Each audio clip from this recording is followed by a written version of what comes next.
જો તમને અથવા તમારા ફેમિલીમાં કોઈને પણ ભીંડાનું શાક બહુ ભાવતું હોય તો ભીંડાના શાકની આ રેસીપી તમે જરૂરથી ટ્રાય કરજો. આજે હું તમને મસાલા ભીંડાનું શાક કેવી રીતે બનાવવું એની રેસીપી શેર કરીશ.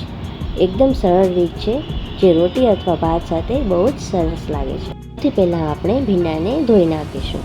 મેં અહીંયા 300 ગ્રામ જેટલા ભીંડા લીધા છે.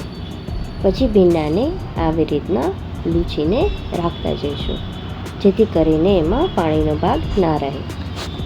બધા ભીંડા સરસ રીતે લૂછાઈ જાય એટલે ભીંડાને ઉપરથી અને નીચેથી આવી રીતના કટ કરી નાખશું અને પછી ભીંડાને વચ્ચેથી કટ કરી નાખશું અને આવડી સાઇઝના ભીંડા બધા આપણે કટ કરીશું.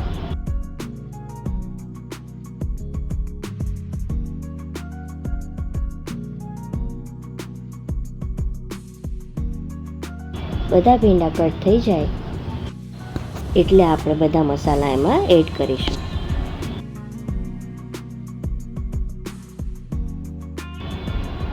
મેં અહીંયા 1 ચમચી લાલ મરચું પાવડર, 1 ચમચી હળદર, 1 ચમચી ધાણા જીરું પાવડર, 1 ચમચી મીઠું અને 1 મોટી ચમચી ચણાના લોટને એડ કર્યું છે. પછી બધાને સરસ રીતે આપણે મિક્સ કરી દઈશું.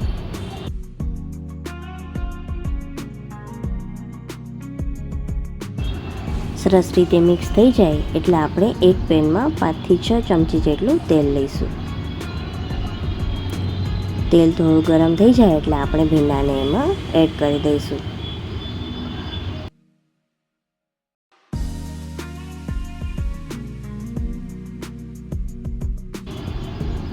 બધા ભીંડા એડ કરીને 2 થી 3 મિનિટ સુધી એને સાતળી લઈશું. જ્યાં સુધી ભીંડા એકદમ સરસ રીતે ચડી ના જાય ત્યાં સુધી આપણે એને સાતળીશું.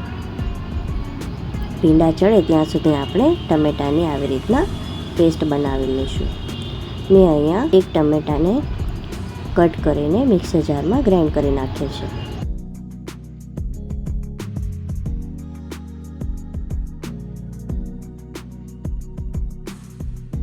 પછી 2 મીડિયમ સાઇઝની ડુંગળીને આપણે આવી રીતના ઝીણી ઝીણી કટ કરી લઈશું. ડુંગળી કટ થઈ જાય પછી આપણે આદુ, મરચાં અને લસણની પેસ્ટ બનાવી લઈશું.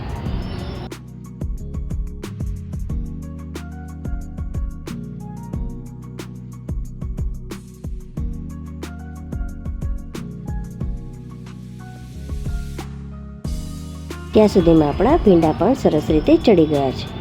હવે એને આપણે નીકાળી લઈશું.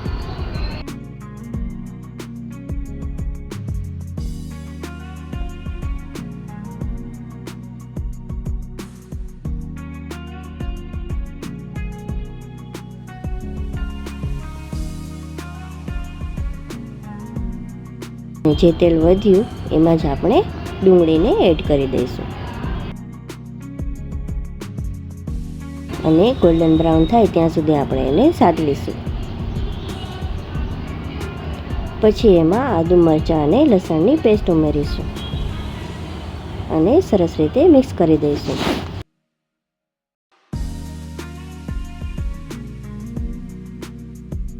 બધું સરસ રીતે ચડી જાય એટલે આપણે એમાં ટમેટાની પ્યુરીને એડ કરી દઈશું અને બધાને સરસ રીતે મિક્સ કરી દઈશું.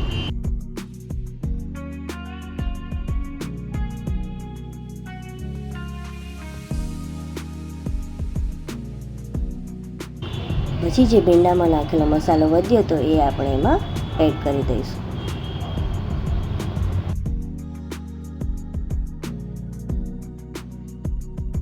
ગ્રેવીને 2 થી 3 મિનિટ સુધી તેલ છૂટું પડે ત્યાં સુધી આપણે એને ચડવા દઈશું. સાથે એમાં 1 ચમચી મીઠું એડ કરીશું.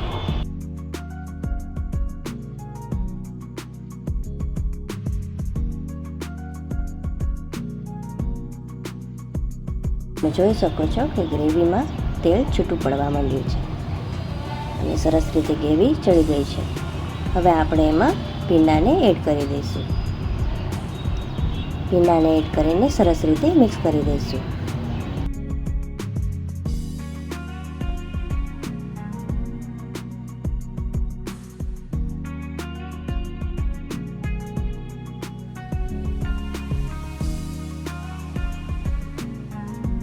તો તમે જોઈ શકો છો કે આપણું મસાલા ભીંડાનું શાક સરસ રીતે તૈયાર થઈ ગયું છે. હવે એને આપણે સર્વિંગ પ્લેટમાં નીકાળી દઈશું. આ ભીંડાના શાકને તમે રોટલી, ભાત અથવા પરોઠા કોઈ પણ સાથે ખાઈ શકો છો. અને જો તમને ભીંડાનું શાક બહુ જ ભાવતું હોય તો તમે આ રેસીપી જરૂર ટ્રાય કરજો. તો તમે જોઈ શકો છો કે ગ્રેવી સાથે ભીંડાનું શાક કેટલું સરસ લાગે છે. જેટલું દેખાવમાં સરસ લાગે છે એટલું સ્વાદમાં પણ સરસ લાગે છે. જો તમને મારી આ રેસીપી પસંદ આવી હોય તો તમે લાઈક, શેર અને સબસ્ક્રાઈબ કરવાનું ભૂલતા નહીં.